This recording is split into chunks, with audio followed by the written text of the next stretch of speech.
Good morning. Today I'm going to talk on the two important foodborne infections. One is Campylobacter and Helicobacter species. And this changing food habits nowadays causing for the transmission of this kind of microorganisms and responsible for varieties of infections, GI infections and associated complications. Let us know today about these organisms. Before going to the organism proper, let us have a case scenario about the Campylobacters. A 5-year-old child brought to the infectious diseases OPD with diarrhea and abdominal cramps for the last 24 hours. Child was restless with low-grade fever and passing stool mixed with blood. On history, child had consumed a lunch with egg fried rice along with tomato soup 3 days back. Stool sample was sent to microbiology laboratory for microscopy, which shows pus cells, RBCs, and plenty of actively motile bacilli. Sample was subjected for culture and isolate was identified as Campylobacter jejuni. With this background, here we have to remember that the baby is having fever with stool mixed with blood, and the history of consuming the egg fried rice with the tomato soup. With the egg fried rice, the what is that? The stored egg fried rice. There is a possibility for the contamination with certain bacteria, which may be responsible for this kind of infections. And with this background, let us have an idea about the Campylobacter species. And about this organism, this comes under the family Campylobacteriaceae, which are gram-negative microaerophilic organisms, which are curved or spiral rods and flagellated. And the two important two organisms, when the present side by side, gives like a girl's wing appearance because of their curved nature. And they are urease, catalase, and oxidase positive, and some of the organisms belongs to this family produces the enteritis, especially Campylobacter jejuni. And next in this order comes like Campylobacter coli and Campylobacter lori. These three organisms produce this enteritis, and some organisms causing for infertility and abortion also. One is Campylobacter fetus, subspecies venerealis, and Campylobacter fetus, subspecies fetus. These organisms were discovered in 1886, like spiral bacteria, the colon of the child with who was suffering with watery diarrhea. And in 1968, the Campylobacter species were identified and isolated from the human feces. And the 1970s, after doing so many workups on this particular organism, people recognized that this is a human pathogen. And if you see the burden of this disease, the common cause of food poisoning in Europe and US is by this Campylobacter species, which present in the form of diarrhea. And nearly per 1 lakh people per year, 20 cases have been identified, and it causes for 5 to 14% of diarrheas worldwide. So it's not confined to only Europe and US, and you can see everywhere. Case fatality rate is 1 per 1,000 cases, and the most important complication with this kind of infections is Guillain-Barré syndrome, which may be seen in 1 in 1,000 confirmed cases. Especially the children, young adults, and immunocompromised individuals are at risk with this kind of bacterial infections. And animals as source, the asymptomatic carriage is more common than enteric disease among the animals, which acts as source to the human beings. 45% of the cases may transmitted from the cats, whereas 75% in case of dogs. And it's higher in animal shelters and pet shops, the people who were working in these particular areas. And very high instance is seen in the people who are working in the poultry industry. And it also causes for the 10 to 20% of the abortions in the among the sheep also. And the disinfection of contaminated areas, that means if you would like to remove this bacteria from the environment, we have to use the 1% sodium hypochlorite solution or 2% glutaraldehyde solution. Iodine based disinfectants can be used, and formaldehyde and gamma irradiation and UV radiation also can be used. So depending on the type of area you would like to sterilize, you have to use either chemical agent or the physical agent to remove this bacteria from the surfaces.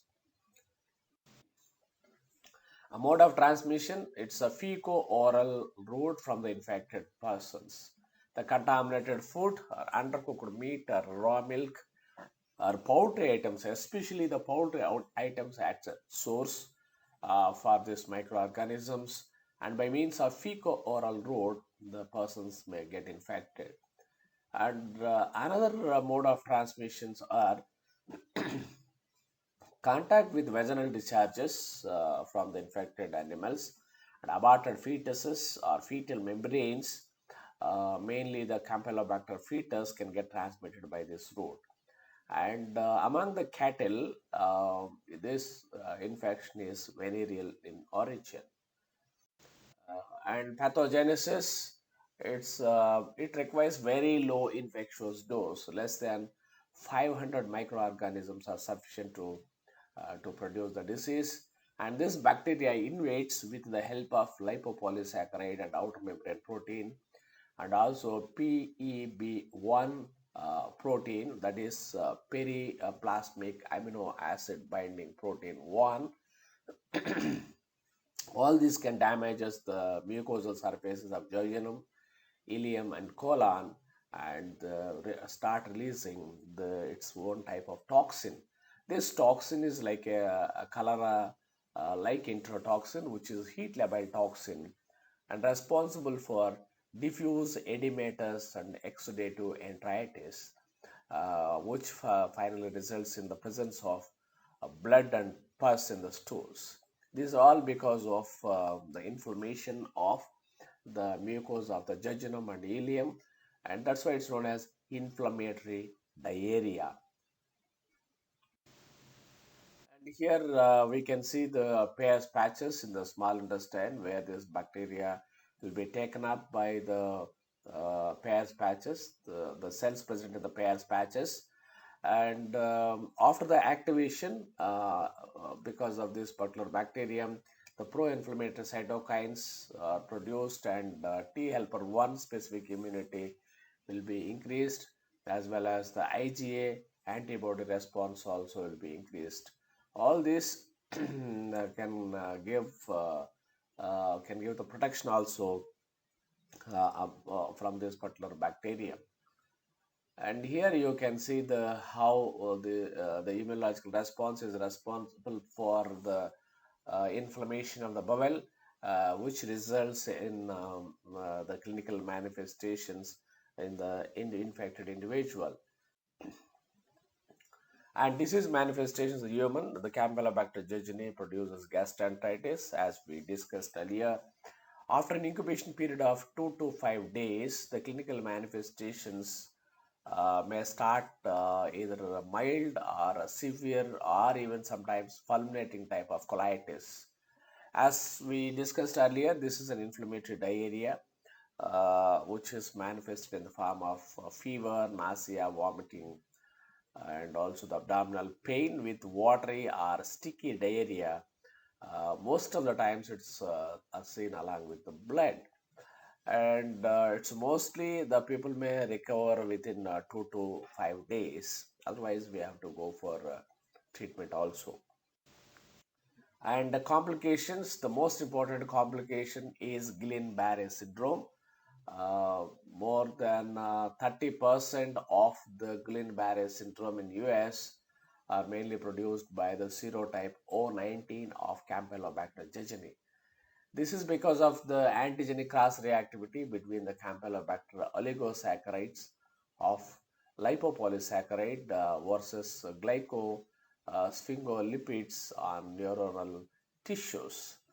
And not only that, Guillain-Barré syndrome, it's also responsible for hemolytic uremic syndrome, and some people may suffer with reactive arthritis and alpha chain disease, that is lymphoma of intestinal lymphoid tissue, and sometimes it may get disseminated through the blood and produces septicemia. And here you can see the mechanism of Guillain-Barré syndrome, that ganglioside on the neuronal tissue will have the cross reactivity. See, here you can see the cross reactivity between the neuronal tissue and the ganglioside, and which results in the production of anti-ganglioside antibodies, and this, as I mentioned already, this ganglioside will have the cross reactivity with the lipopolysaccharide of this bacterium, and which results in, so the antibodies which are produced against this, what we call the lipopolysaccharide, will attack the neuronal tissues and produces, by producing the anti-ganglioside antibodies, which results in damage to the nervous tissue. And human disease by the Campylobacter fetus, it's an opportunistic human pathogen, causes some systemic manifestations among the immunocompromised individuals.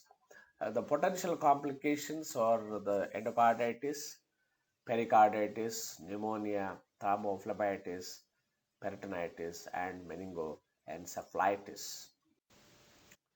And lab diagnosis of this Campylobacter species, the presumptive diagnosis can be made by the microscopy from the clinical specimens, where you can see the darting motility, curved or the spiral rods which are seen on gram staining examination. And the definitive diagnosis is always by the fecal culture. The fecal culture has to be done at 42 degrees centigrade under the microaerophilic condition. This 42 degrees centigrade incubation is must to differentiate it from other species.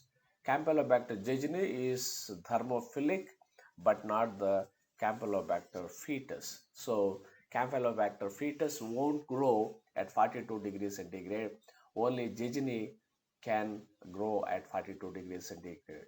So to culture this bacterium, we have to go for Bussler's selective medium or Campi BAP medium, that is blood agar, vancomycin, polymyxin B, and amphotericin B combination. So Campi B consists of all these things, which is a blood agar along with vancomycin, polymyxin B, and amphotericin B.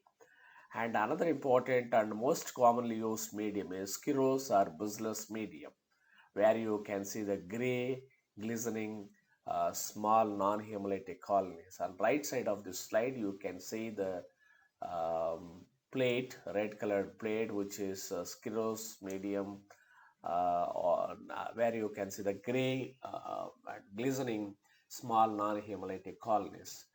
And by means of biochemical test and antigen testing, we have to confirm the growth. And the next type of test for the diagnosis is PCR, or by means of ELISA, for the detection of either antigen or antibody. But PCR is a more sensitive and specific, but most of the areas that facility may not be available, then we can go for ELISA testing.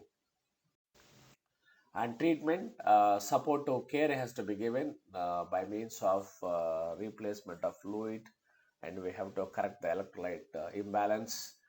And antibiotics most of the times may not be required, but if in very dire is prostatic or very severe in form, then we have to give the clarithromycin, which is the best drug to treat these conditions.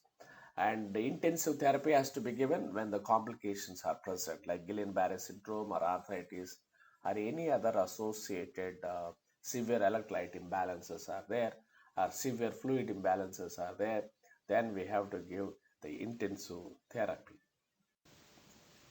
Animals and poultry, that's this Campylobacter jejuni and coli produces the enteritis among the animals, usually for 3 to 7 days old animals.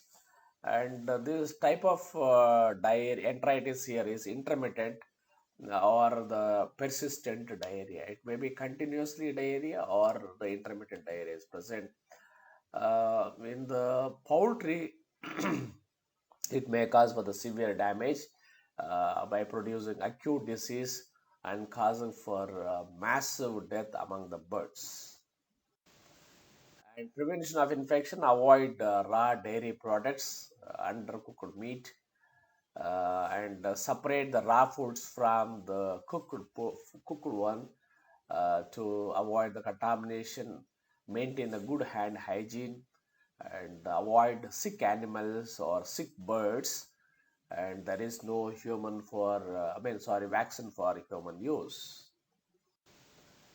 And the next most important organism is the Helicobacter pylori, which is also known as ulcer producing bacteria. This is also gram negative spiral gastric bacilli, which are motile with flagella. And that colonizes the stomach of 50% of the world's population. So it's a kind of a commensal organism under the normal circumstances in the individuals.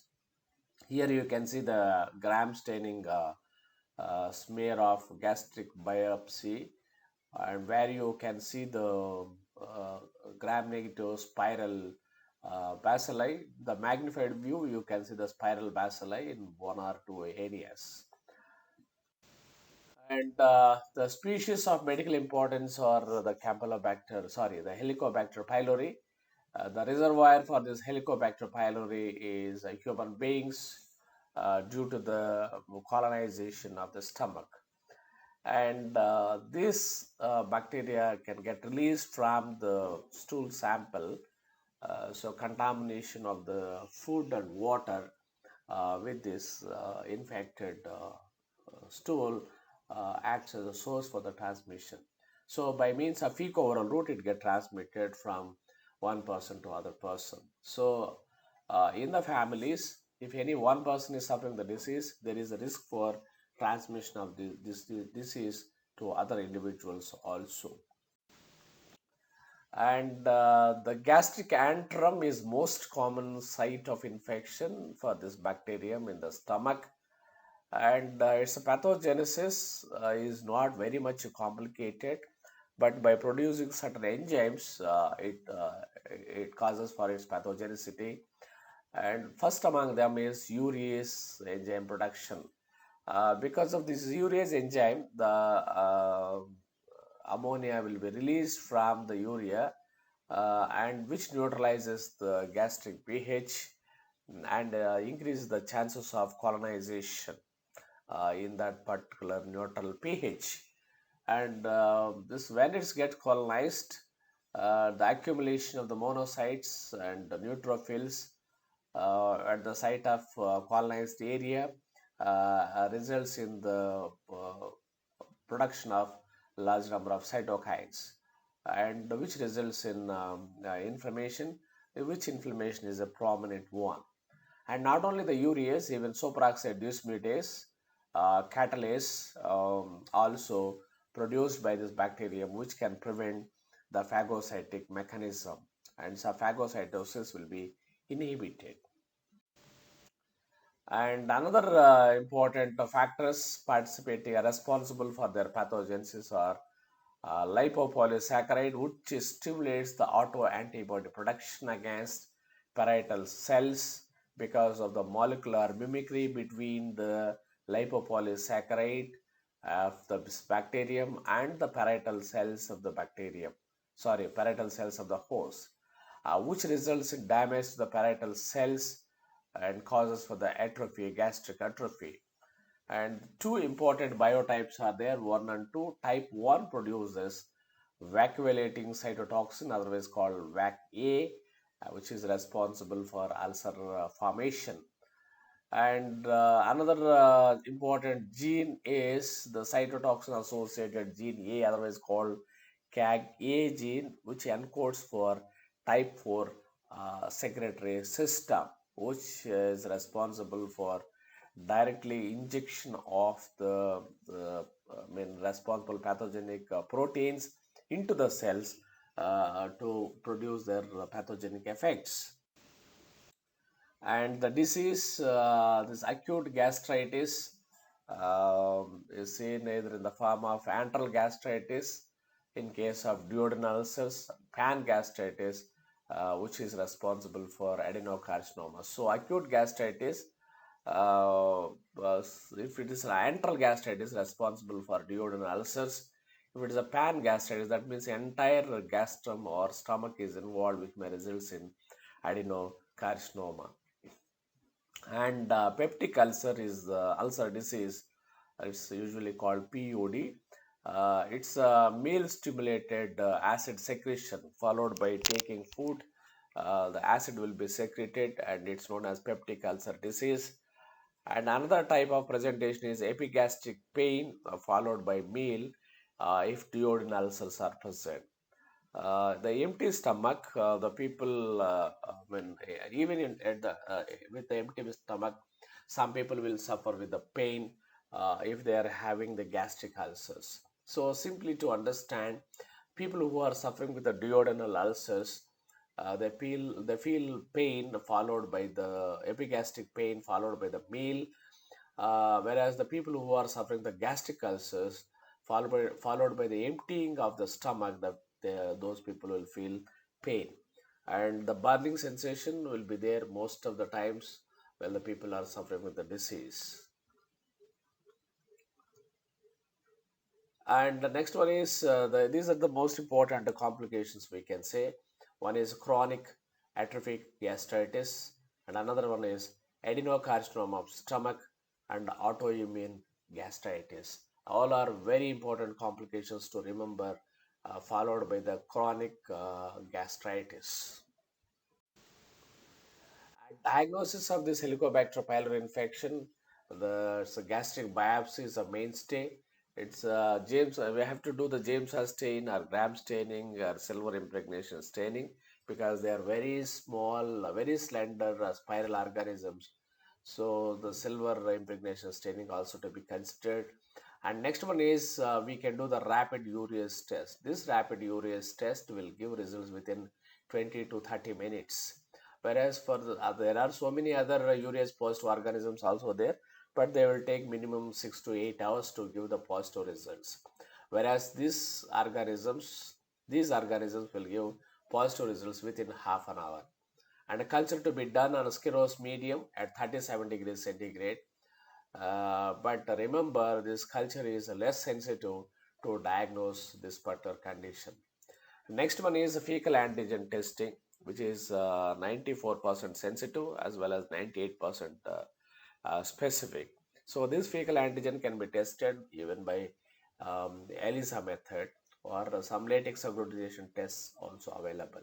Serological test can't distinguish between recent and old infection because the varieties of antibodies produced, as you all know, the IgM and IgG varieties of antibodies. But in early stage of the disease, only IgM will be produced. In the late stage of the disease, IgG will be there. So based on the simple serological test, we can't distinguish whether it is new or old one unless we quantify the IgM antibodies. And urea breath test, this is a non-invasive test where the urea prepared with C14 carbon has to be swallowed. And as you know, the once its urea entered the body, the urease enzyme produced with this bacteria acts on that particular urea and produces the ammonia and also the carbon dioxide. The carbon dioxide, which consists of C14, will be identified with a special device. So this is a urea breath test, and this is a non-invasive test and more reliable test also. And Helicobacter pylori treatment, it has to be treated with the combination of drugs, like at least two different antibiotics at once has to be given to prevent the drug resistance.